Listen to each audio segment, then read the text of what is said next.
The correct order of basicity of the following molecules is. ना देखिए सब के सब नाइट्रोजनस कंपाउंड्स हैं, ये एक डबल बॉन्ड है, यहाँ एमी जुड़ा है और लोन पेयर एक इधर होगा ऑब्वियसली नाइट्रोजन पे। सिमिलरली ये देखिए बेसिक इस लोन पेयर की ही वजह से दिखा रहे होंगे। सिमिलरली एक लोन पेयर है, लेकिन ये डिफरेंट है, ये ब्रिज कंपाउंड है, राइट, ये ब्रिज बना हुआ है एन के ऊपर, समझ में। नाउ अगर इन तीनों में से आप कंपेयर करेंगे, देखिए जो ये लोन पेयर है वो कितना ज़्यादा डिस्ट्रीब्यूट हो रहा है या नहीं हो रहा है, या लोकलाइज्ड है या डीलोकलाइज्ड है, इसके अकॉर्डिंग आपकी बेसिसिटी डिसाइड होगी, ठीक है।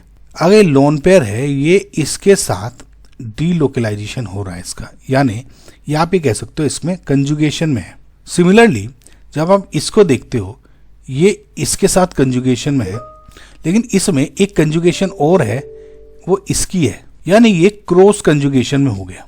यानी सपोज अगर ये 50 टाइम्स, अगर मैं ऑन एन एवरेज ले लूँ 50 टाइम्स डीलोकलाइज हो रहा है, तो इस केस में क्योंकि ये भी एक है तो ये वाला लोन पे इस केस में सिर्फ 20 टाइम्स डीलोकलाइजेशन होगा, 20 टाइम्स ऐसे की ही ऐसे रहेगा, यानी this is more basic than P.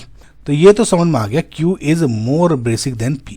Now what about this, अगर आप ध्यान से देखेंगे this since this is Bredt rule, so Bredt's rule के अकॉर्डिंग अगर आपका लोन पेयर ब्रिज्ड एटम पे है, लेकिन अगर वो इवन डबल बॉन्ड के बराबर में भी है, इट विल नॉट डीलोकलाइज, यानी अगर डीलोकलाइज नहीं होगा तो लोन पेयर बस यहीं पे रखा हुआ ये अटैक कर सकता है, लेकिन मूव डीलोकलाइज नहीं होगा, करेक्ट। तो अगर ये डीलोकलाइज नहीं हो रहा है इसका मतलब इन सबसे ज्यादा स्ट्रेंथ इसकी है, तो hence R is greater than Q also. इसका मतलब क्या हो गया, option number 4 will be your correct answer.